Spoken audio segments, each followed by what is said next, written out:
Hey everyone, welcome. If you're getting ready for the AI 900 exam, you are in exactly the right place. We're going to break down everything you need to know about the fundamental principles of machine learning, from the big ideas to the kind of questions you'll see on the test, so you can walk in there feeling confident. So, here's our roadmap for today. We'll kick things off with the big idea behind machine learning. Then, we'll dive into how machines actually learn. After that, we'll nail down the core concepts you absolutely have to know. We'll see how this all comes together on Azure, talk about the crucial topic of using AI responsibly, and then we'll wrap it up by tackling some real exam-style scenarios. All right, let's dive right in. The most important thing to get your head around is that machine learning isn't just a new tool. It's a fundamentally different way of getting computers to solve problems. It's a total paradigm shift. And this is the key. In the old world of traditional programming, we, the humans, had to figure out all the rules. We'd write code, feed it some data, and out would pop the answers. Machine learning completely flips that script. We give the computer a ton of data and the answers we're looking for, and we say, you figure out the rules. And those rules it comes up with, that's what we call a model. So to put a finer point on it, machine learning is really a subfield of AI. It's all about using historical data to train a model.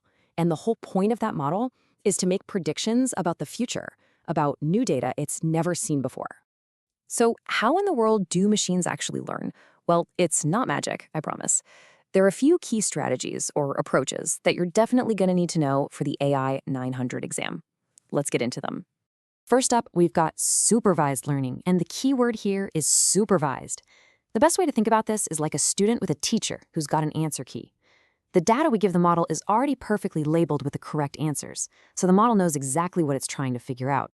Now, under that supervised learning umbrella, there are two main types of problems you'll see. The first is regression.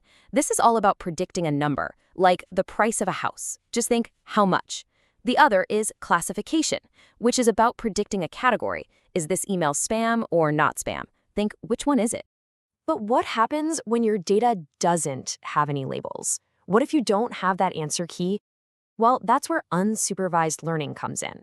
You basically hand the model a big pile of data and let it find interesting patterns and structures all on its own.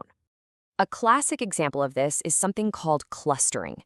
Imagine an online store that wants to understand its customers better. Instead of guessing at what the customer groups might be, they can use a clustering algorithm. It'll analyze all the purchasing data and find natural groupings.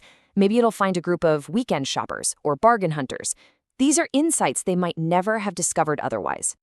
Okay, to really get a handle on machine learning, you've got to speak the language. The AI 900 exam is definitely going to test you on this vocabulary, so let's make sure you're fluent in the key terms. Let's quickly break these down. Your features are just your input data, things like the square footage or number of bedrooms in a house. The label is a thing you're trying to predict, like the final house price. The algorithm is the recipe or the mathematical method you use to find the relationship between the features and the label. And finally, the model. It's the finished product. It's the set of rules that the algorithm learned during training. Now, this is a really important concept. You never use all your data to teach the model. You split it up. Most of it is your training data. That's what the model learns from. But you keep a separate chunk, the testing data, held back. The model never sees this during training. This is like the final exam. It's how you check to see if your model can actually make accurate predictions on brand new, real-world data. Okay, so we've got the concepts down, but how does this all fit together in a real project? Let's walk through the end-to-end machine learning workflow, which is exactly what a platform like Azure Machine Learning is designed to help you manage. It's really a four-step cycle. First, you prepare your data. Honestly, this is often the hardest and most time-consuming part. You have to collect it, clean it up, because garbage data in means garbage predictions out. Next, you train the model using an algorithm. Then you evaluate it using that test data we just talked about to see how well it performs. And finally, you deploy it, which means you make it available as a service so it can start making real predictions. And here's what that process looks like inside a tool like the Azure Machine Learning Designer. You can see your data coming in at the top, then there are steps for cleaning and splitting it. Below that, you choose an algorithm, you train the model, and then you score it to see how well it did. Tools like this make the whole life cycle much more visual and easier to manage. Now, making an accurate model is great, but it's only half the battle. We also have a responsibility to build AI systems that are fair, safe, and transparent. This is what we call responsible AI, and it's an absolutely critical topic for Microsoft and for the AI 900 exam. Think of this table as your guide. For every potential risk in AI, there's a guiding principle to help you mitigate it. For example, if your historical data is biased, your model will be too. That's a risk, and the principle you need is fairness.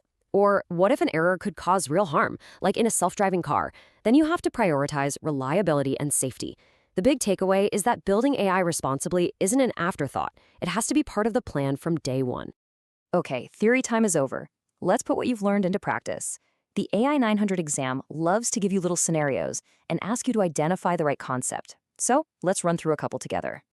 All right, first one. A bank has a bunch of past loan application data, and they want to build a model to predict whether a new application should be approved or denied. What type of machine learning are we talking about here? And the answer is supervised learning. And to be more specific, it's a classification problem. How do we know? Well, the past data is labeled. We know which loans were approved and which were denied. And the outcome is a category, approve or deny.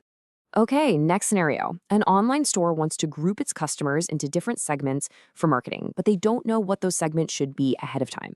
They just have a lot of browsing history data. What type of ML would they use?